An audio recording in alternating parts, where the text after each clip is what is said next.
a navegar un poco, hoy día no será, posiblemente mañana, vamos a navegar un poco también a nivel mundial y a nivel del entorno de Bolivia, ¿ya? Para ver.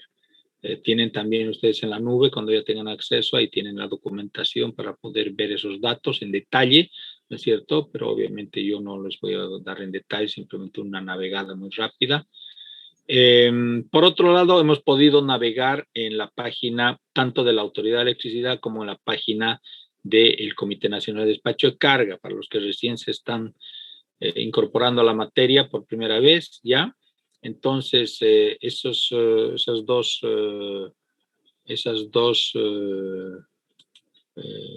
actividades, digamos, hemos realizado, ¿ya? Bien, ahora vamos a ver un segundito dónde está ¿dónde está mi página? Aquí está.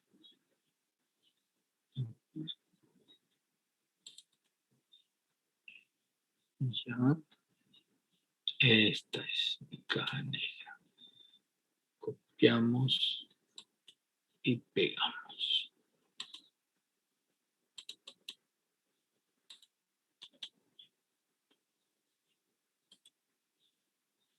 Bien. Vamos a iniciar como parte de la introducción. Vamos a iniciar un paseo, digamos así, por lo que son todas las centrales eléctricas en su conjunto, ¿ya?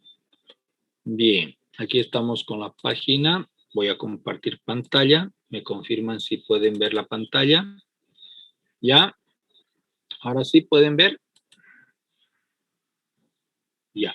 Los que están anotándose en el chat de que están presentes, yo los voy a incorporar a la lista, no se preocupen, ¿ya? Ya, pero no se olviden de poner en el WhatsApp lo que les dije, todos sus datos, nombre completo, número de registro o matrícula y su correo electrónico en gmail.com y el número de su celular, ¿ya? Por favor. Bien, ¿pueden visualizar bien lo que estamos viendo?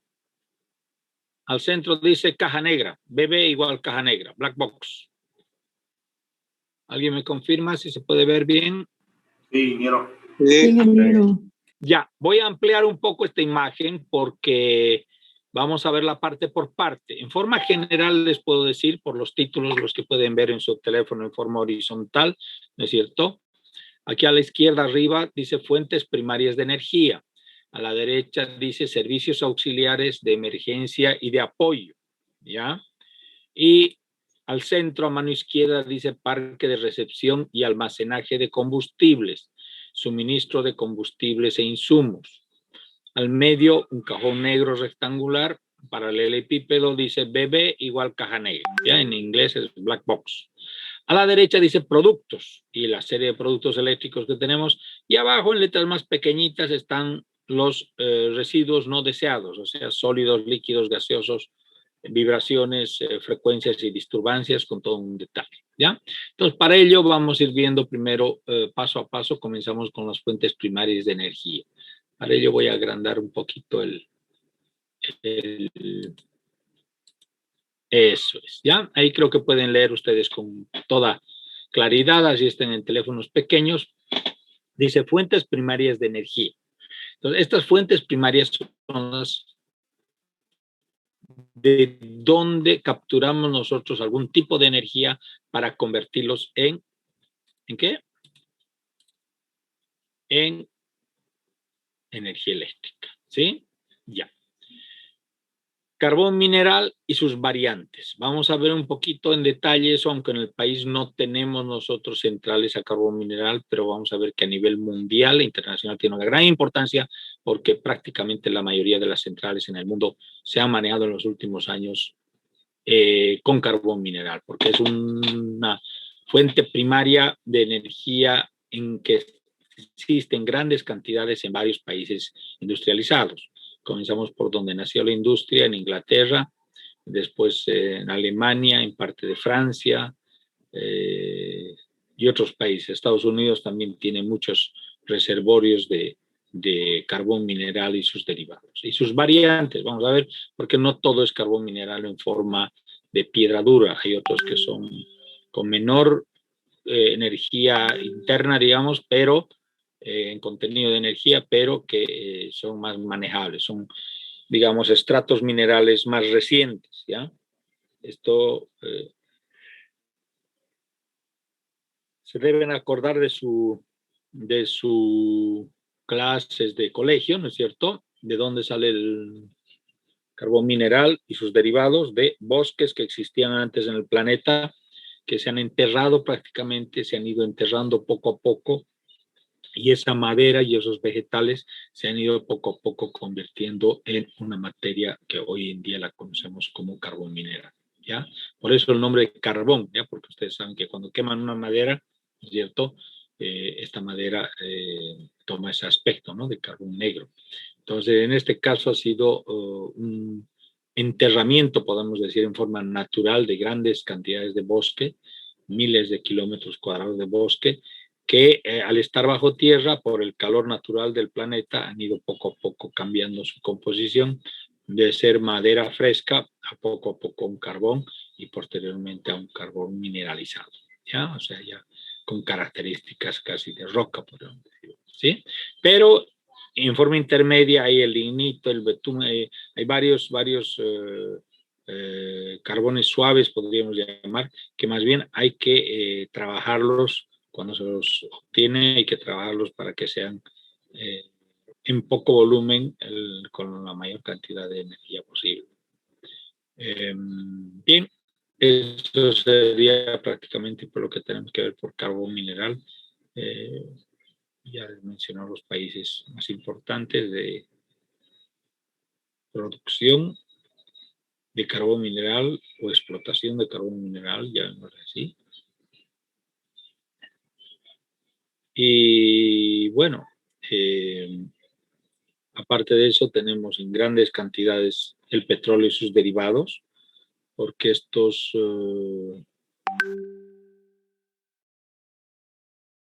la conversión del calor capturado de los rayos ultravioletas, ¿no es cierto? Y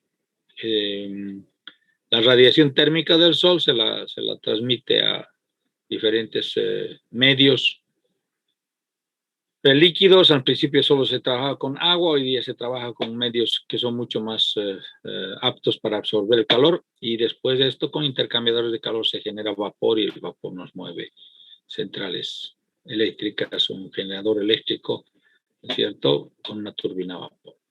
El viento creo que lo conocen muy bien ustedes como fuente de energía. Ya tenemos un par de sistemas eólicos también en el país. El primero comenzó con 2 megavatios, se lo ha ido ampliando y está ya llegando a 30 megavatios.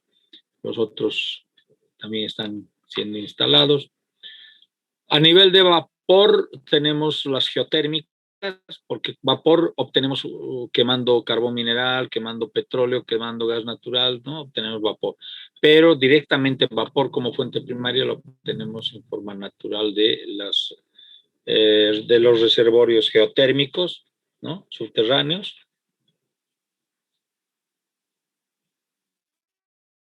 Y este es utilizado donde se puede utilizar. Vamos a ver que no es tan sencillo utilizar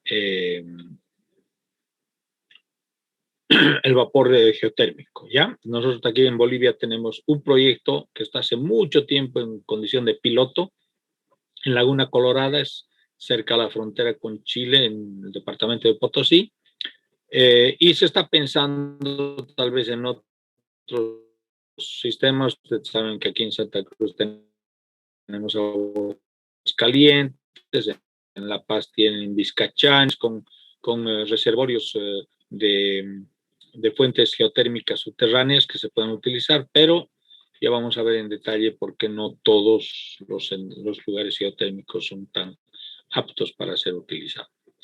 Por último, no, a continuación tenemos los minerales radioactivos. Los minerales radioactivos, fundamentalmente el uranio, ¿no?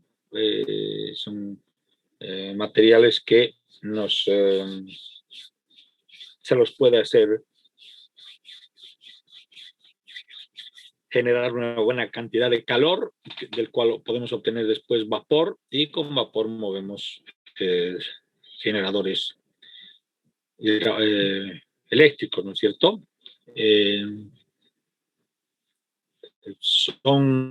Es una fuente primaria radioactiva muy económica, porque con pocas cantidades del material radioactivo, el mineral radioactivo, se puede hacer trabajar muchos años una central, pero obviamente el cuidado que requiere, las precauciones que hay que tener en centrales, hacen que también sean proyectos bastante caros, porque tienen que tener refuerzos en todo tipo, en todo sentido. Vamos a ver con calma después.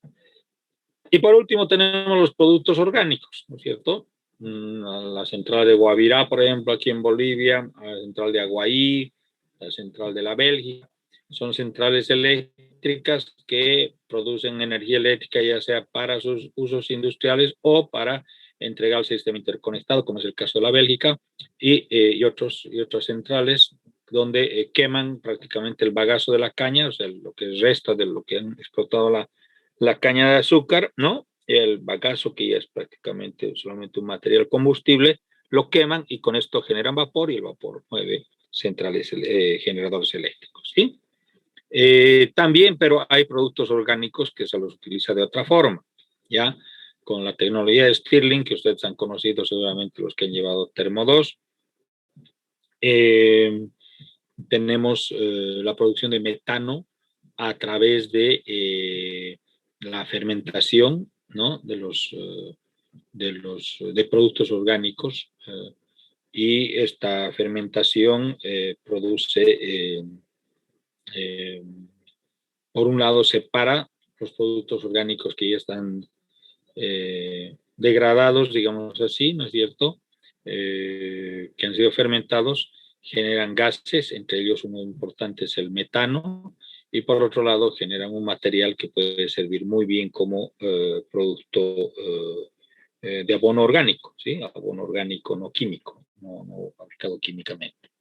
Bien, esas son formas de producir. Hay también otras formas de hacer procesos orgánicos en residuos orgánicos, en basura, en excrementos, qué sé yo, de animales que producen calor directamente, como les decía, con el método Stirling, directamente de la fermentación y de la liberación de calor a partir de productos orgánicos residuales. Se puede producir calor para generar energía eléctrica, ¿ya? Bien, aquí tendríamos entonces, o de esta forma tendríamos las fuentes primarias de energía, ¿ya? Bien, a la derecha de este cuadro, que ya lo conocían ustedes en grande, como les mostré al principio de la clase, tenemos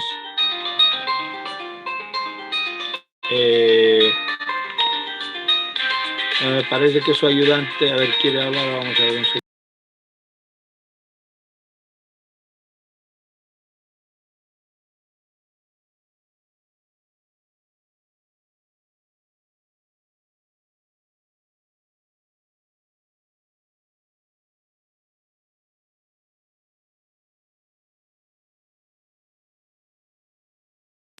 No, no era su ayudante, parece que todavía no han confirmado el auxiliar de la materia que va a ser. Ah, no, pero no es con ustedes, no es con alternas la cosa, no es con ustedes. Bien, veamos entonces servicios auxiliares de emergencia y de apoyo. ¿Se puede leer bien eso? ¿Sí?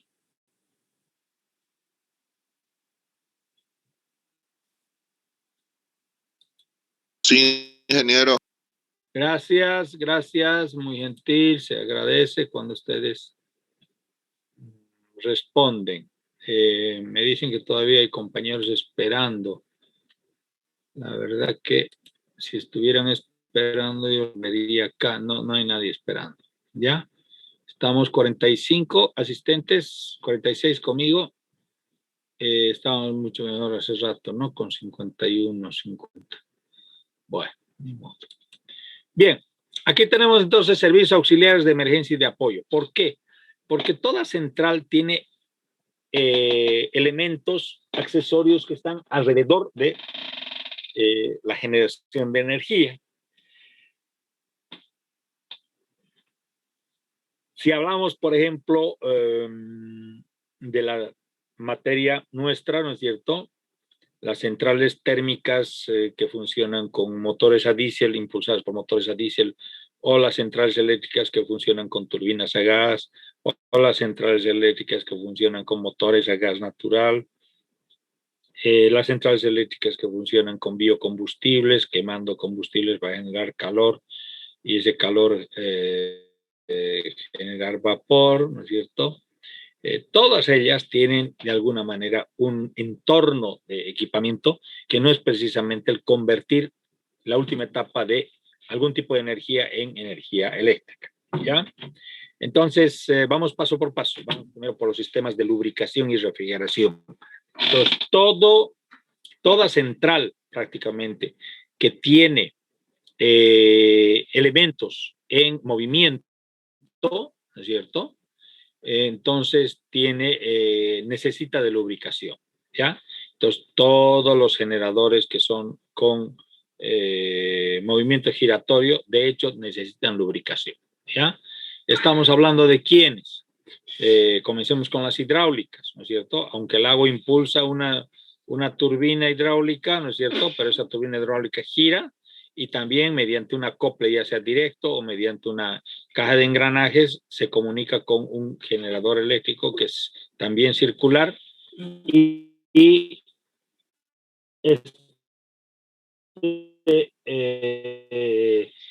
movimiento circular requiere de lubricación, ¿ya?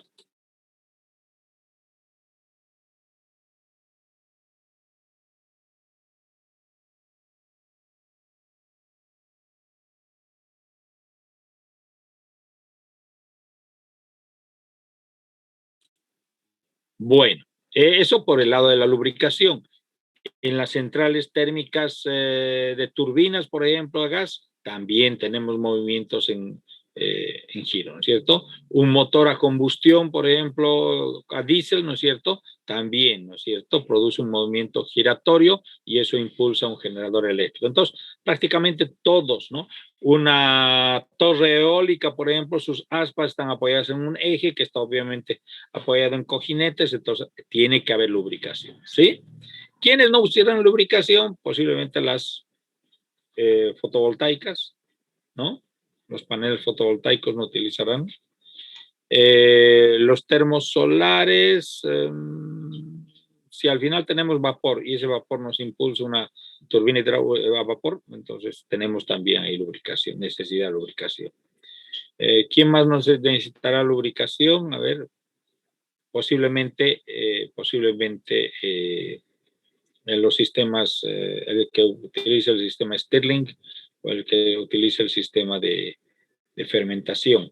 Pero si vamos a llegar de ahí a un equipo que consuma el metano que están produciendo esas instalaciones, o vamos a ver que de alguna manera el calor me haga mover algún equipo rotatorio y me impulse a un generador eléctrico, igual necesitan lubricación. Prácticamente casi toda la industria eléctrica necesita en sus cajas negras, digamos así, o sea, en su núcleo de sus centrales, lubricación. Ahora, a eso sumamos que hay motores, hay ventiladores, hay equipos adicionales que también tienen elementos de rotación y requieren lubricación, ¿ya? Bien. Después, y hay que refrigerarlo, ¿no es cierto? Pueden ser personas, pueden ser instalaciones, ¿no es cierto? Entonces, hay que de alguna manera alejarlos de temperaturas bajas, proveyendo, ¿no es cierto?, una cierta calefacción. Y en otros casos, otros equipos que levantan muchas temperaturas requieren refrigeración, más bien requieren mantener temperaturas bajas para su operación y que no se dañen, no se envejezcan, o sea, se degraden muy pronto, ¿ya? Bien, a continuación tenemos sistemas de control, mando, protección, medición, indicación, señalización, sensado y monitoreo.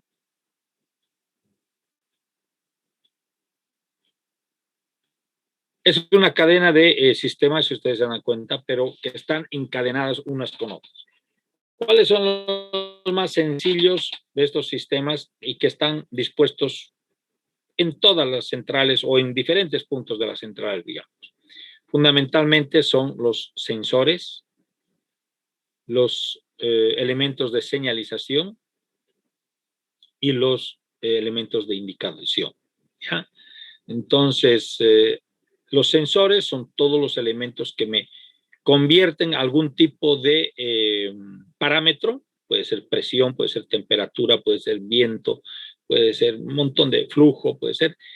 Esos sensan y transforman en algún tipo de señal, ¿no es cierto? Y esa señal puede ser una señal eléctrica, es una señal eléctrica y esto es mandado a un centro de control, paralelamente a un centro de protección y se puede apreciar, podríamos decir, el fenómeno que está sucediendo en el entorno por medio de estos sensores. ¿Ya? Los señalizadores son sensores especiales, ¿no es cierto?, que muestran un cierto estado en el que se encuentra el precio. Podemos hablar ahí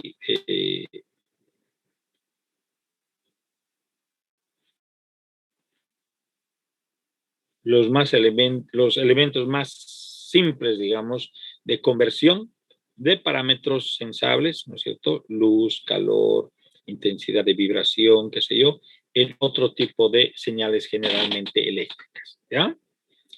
Bien, la señalización indica en forma directa mediante una aguja, mediante un display, algún parámetro que se está midiendo, que se está controlando, ¿ya?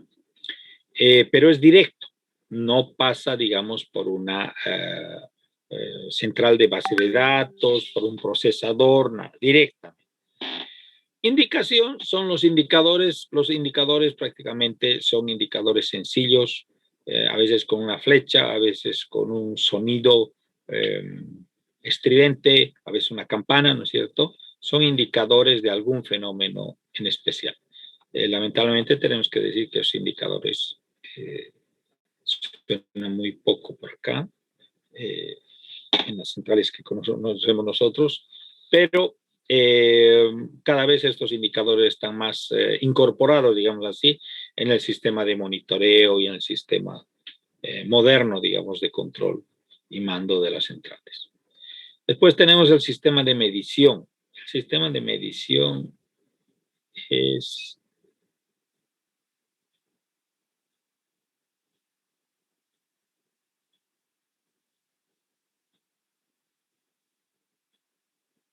bien. Habiendo visto estos los elementos sencillos, ¿no es cierto? Vemos el sistema de medición, que es un sistema que puede tener dos objetivos. Uno es el de controlar cuánta energía estamos produciendo en una determinada central, ¿sí? Y por otro lado, puede servir esa medición para la protección de la central. Puede haber altos voltajes, puede haber sobrecorrientes, ¿no es cierto? Puede haber también caídas de tensión, o sea, caídas de voltaje. Todo eso, los sistemas de protección son los que...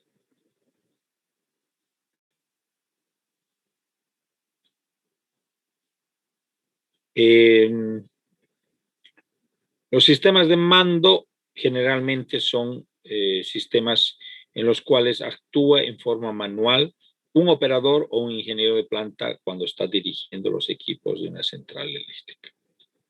Puede ser para la operación neta, o puede ser dar comandos para arrancar una unidad generadora, parar una unidad generadora o cambiar su estado de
Después de los comandos manuales, digamos así, de un operador, de un ingeniero de una central eléctrica, qué sé yo, tenemos los sistemas de control.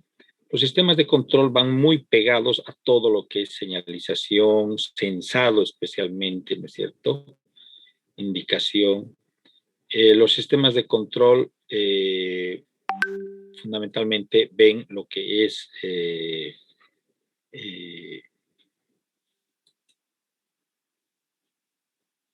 la supervisión automática, digamos así, de la unidad generadora. ¿Ya? La unidad generadora. Los sistemas de protección, ya les expliqué, tanto por altos voltajes, altas corrientes o caídas de tensión, ¿no es cierto?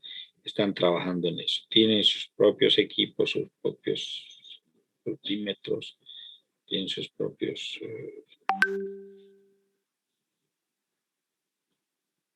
Bien. Y sobre todos ellos tenemos el que está bien abajo, monitoreo. El sistema de monitoreo prácticamente es el que muestra el grado de automatización de una central eléctrica, ¿ya? Porque el monitoreo utiliza ya todos los sensores, todos los señalizadores, los sistemas de medición, los sistemas de protección, los sistemas de mando semi o completamente automatizados y los sistemas de control. De tal manera que ese monitoreo permanentemente le está diciendo algo, ¿no?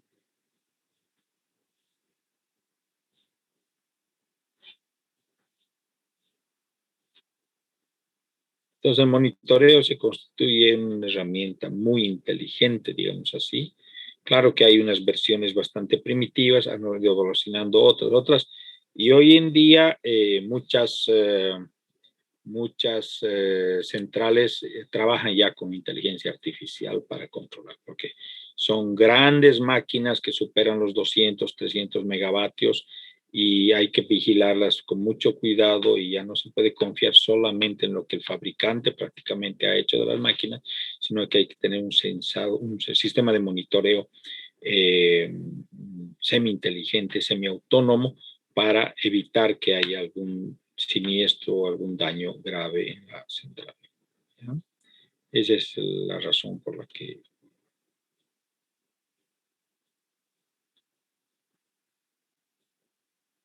Ya, entonces, no se olviden, estos términos son importantes porque a veces se ven mezclados y a veces se ven totalmente independientes y se ven categorías dentro del monitoreo, dentro del control, dentro del mando, dentro de la protección. ¿Ya? Bien. Tenemos sistemas de propulsión, bombas, compresores, vibradores y aparte los centros de control de motores. Los sistemas de propulsión, ¿no es cierto?, son bombas que nos impulsan a veces un lubricante, a veces nos impulsan el combustible, a veces nos impulsan estas bombas algún determinado refrigerante, ¿no es cierto?, para intercambiadores de calor. Tenemos compresores que también hacen su trabajo, tenemos vibradores que hacen también su trabajo, ¿no es cierto? Y todos estos equipos son equipos de alto consumo de energía, ¿no es cierto? Como bastante los supervisores, digamos, en si un lugar está muy frío, muy caliente, y con eso mueven bombas, mueven compresores para que trabajen y hagan su trabajo correctamente, ¿no? Pero todos estos equipos, especialmente los que tienen algún tipo de conexión eléctrica, estos sistemas prácticamente van apoyando a la producción de energía eléctrica con sus acoplado, digamos, a los centrales de control, a los sistemas de monitoreo y sensado para que tengan la temperatura, tengan el flujo necesario, ya sea de aire o de refrigerantes, los diferentes grupos de la central, ¿no? Especialmente los sistemas auxiliares. El centro de control de motores fundamentalmente se ha constituido en las últimas décadas en un equipo, una instalación muy práctica y útil. Estos se concentran prácticamente en una serie de gabinetes que tienen diferentes cajitas individuales. Tenemos los diferentes térmicos de protección pueden ser térmicos termomagnéticos simples o pueden ser también termomagnéticos especiales como los guardamotores, que los han conocido ustedes al ver los motores asíncronos y todos los guardamotores, que son arrancadores prácticamente especiales. Y una serie de equipos, ¿no es cierto?, que colaboran en el monitoreo, colaboran en el control y en el mando de los diferentes elementos de auxiliares de emergencia y de apoyo para evitar que se vuelva a presentar un caso así de descontrol de algún tipo de parámetro, ¿ya? Bien, veamos los sistemas de aire acondicionado, calefacción, ventiladores, succionadores de presión positivo o negativo. Justamente aquí ya llegamos al parámetro que requiere el usuario, el consumidor, ¿no es cierto? Puede ser el operador o puede ser un equipo que necesita una determinada calefacción o necesita aire acondicionado, necesita presión positiva, negativa, ya lo vamos a ver un poquito con detalle cuando veamos las turbinas eléctricas, las turbinas a gas, ¿no es cierto? Y por último tenemos los sistemas de filtros que me depuran, ya sea mecánicamente, químicamente, magnéticamente o algunos radioactivamente inclusive, depuran combustibles, depuran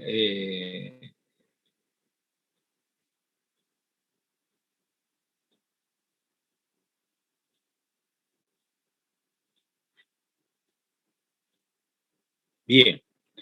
Entonces, con los filtros prácticamente estamos evitando que impurezas entren en los circuitos de aire, si hay líquidos o algún tipo de líquidos que están siendo incorporados al sistema, entonces también que estos líquidos estén bien limpios, que tengan la adecuada composición necesaria.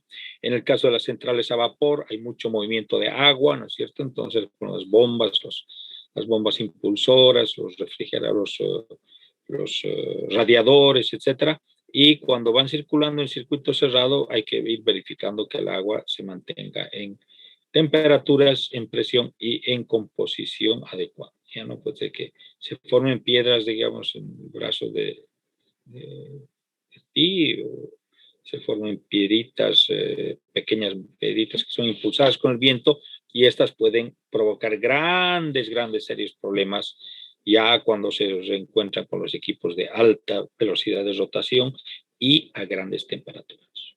¿Ya? Bien, eso sería prácticamente entonces lo que quería mostrarles inicialmente. Vamos a ver ahora nuevamente la caja negra en su conjunto.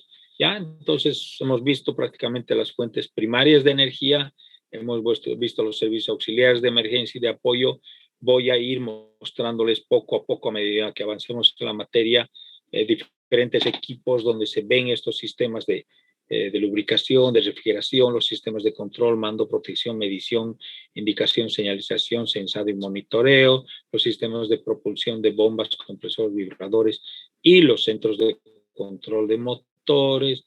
Y vamos a ver también sistemas de aire acondicionado, calefacción, ventiladores, succionadores de presión positiva o negativa, y por último los sistemas de filtros y depuradores mecánicos, químicos, magnéticos y también radioactivos. ¿Ya? Bien, se está terminando nuestro tiempo. Voy a sacarles una fotito, por favor. Voy a dejar de compartir. Entonces vamos a sacarles una fotito primero. Esa fotito la vamos a pegar acá.